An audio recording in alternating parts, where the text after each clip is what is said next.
গ্রামের একদম শেষ প্রান্তে দাঁড়িয়েছিল একটা পুরনো বাড়ি। সবাই তাকে বলত কালো জানালার বাড়ি, কারণ দিনের বেলাতেও বাড়ির জানালাগুলো এত অন্ধকার দেখাত যে ভেতরে আলো কখনো ঢুকেই না। লোকজন বলত বহু বছর আগে ওই বাড়িতে এক পরিবার থাকত। এক রাতে হঠাৎ আগুন লাগে, তারপর থেকে বাড়িটা ফাঁকা, কিন্তু মাঝরাতে নাকি জানালায় কাউকে দাঁড়িয়ে থাকতে দেখা যায়। একদিন শহর থেকে রাহুল তার বন্ধুদের নিয়ে গ্রামে বেড়াতে আসে। ভূতের গল্প শুনে সে হাসল। ভূত বলে কিছু নেই বলেই সে ঠিক করল রাতে ওই বাড়িতে যাবে। রাত 12টায় টর্চ হাতে সে একাই ঢুকে পড়ল বাড়ির ভেতর। দরজা ঠেলে খুলতেই কিঞ্চিৎ শব্দ হল। ভেতরে ধুলো, ভাঙা আসবাব আর দেয়ালে পুরনো ছবির ফ্রেম।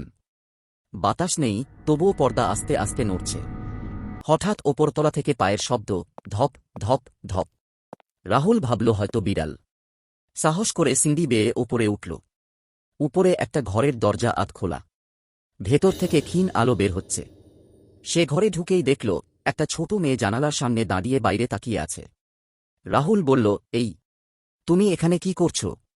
মেয়েটা ধীরে ধীরে ঘুরে দাঁড়াল।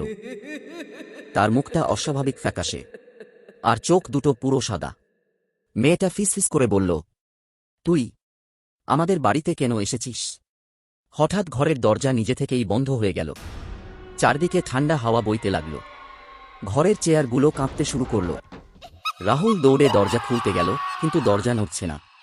পেছন থেকে আবার সেই কণ্ঠ, তুই কে, কেন এসেছিস? সে ধীরে ধীরে পিছনে তাকাল। এবার শুধু মেয়েটা নয়, তার পেছনে দাঁড়িয়ে আছে আরও 3জন ছায়ামূর্তি। পোড়া মুখ, শূন্য চোখ। হঠাৎ রাহুল পড়ে গেল। পরদিন সকালে গ্রামের লোকজন কালো জানালার বাড়ির ভেতর রাহুলকে অজ্ঞান অবস্থায় খুঁজে পায়। সে বেঁচে ছিল, কিন্তু একটা কথাই বারবার বলছিল, ওই দেখো, জানালায় ওরা এখনো তাকিয়ে আছে।